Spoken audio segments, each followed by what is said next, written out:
What's up, YouTube? Rick again with new tech sales content. About to hit the gym right now, getting my electrolytes in before I do that. But I want to tell you a little bit more about tech sales today. I'm going to talk about what it is to be an outbound SDR versus an inbound SDR, and how soon you can probably get promoted into an account executive role. That way you can start making six figures in sales. So let's get into it.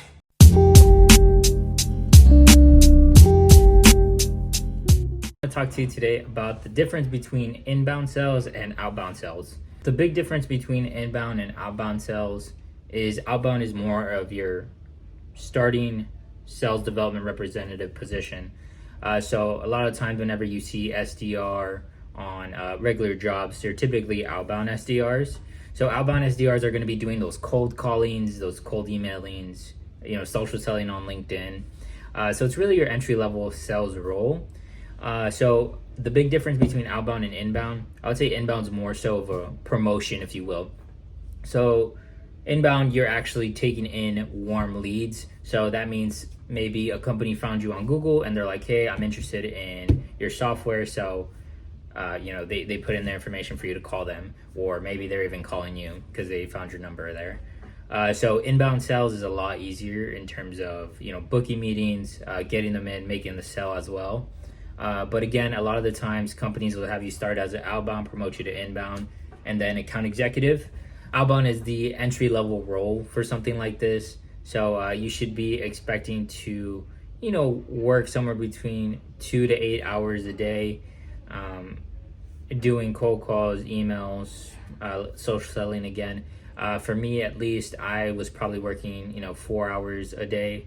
I was scheduled 40 hours, right? But I actually only worked 4 hours. And the rest, I was just kind of, hanging out, doing my thing. But what's really cool is that most SDR positions are fully remote. So taking advantage of those fully remote opportunities.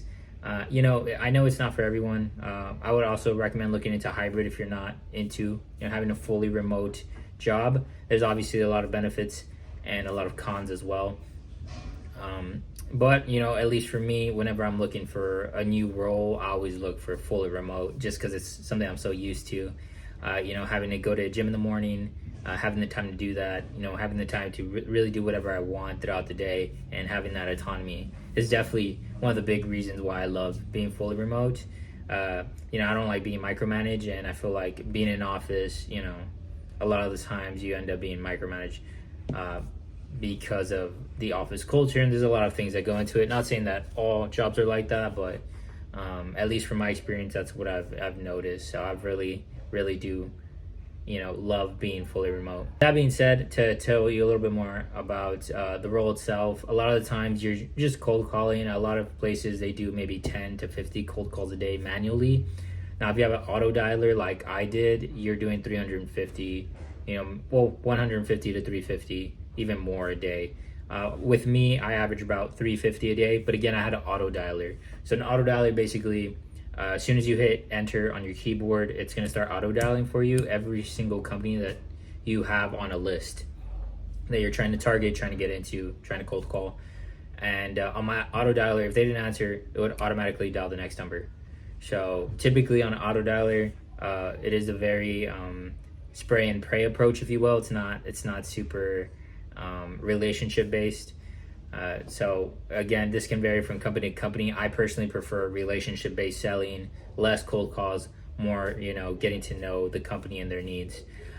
With that being said though, 350 cold calls a day, the way I would maybe get between 15 to 40 connects a day at that rate. It really just depended on the week of the day of the week, and also the time. I find that mostly in the mornings, I get a lot of pickups, and then mostly towards the end of the days. Now, I will say with cold calling, not everyone's gonna appreciate you cold calling them. Out of those, 10 to 40 cold calls, you're probably gonna have like half of them, hang up on you.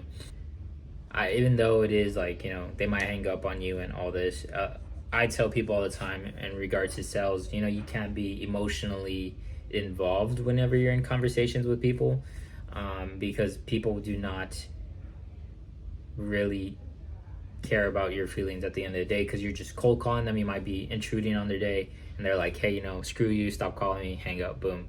Like, and if you want to be successful in sales, you have to be, or at least, the entry level outbound SDR role, you're gonna have to be able to take those on the chin and keep going and stay positive. And I would say that's probably the hardest part of the job, to be honest with you.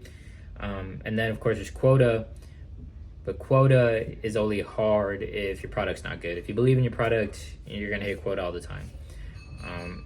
I never really had issues hitting quota until my company started making like really big changes right away, and then it really affected me hitting quota. Not just me, really the entire org. I think only like 50% hit quota once we made some big changes. Not to get too deep into it, but yeah, not good. But whenever you're starting off, I would also recommend shooting for startup companies. A lot of startup companies, they're going to give you more autonomy in your day. They're going to give you the experience that you need to break into bigger companies. When I started at a startup company that gave me that opportunity to rise to where I need to be today.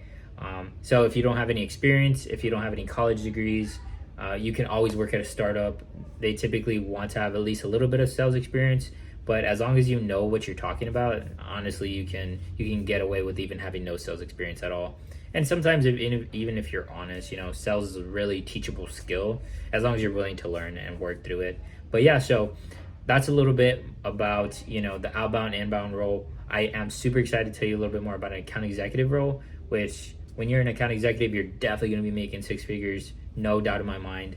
And you can typically break into an account executive role, between 6 months all the way up to, few, like maybe 2-3 years. You should already be getting into those account executive roles. So on the next video, we'll talk a little bit more about that.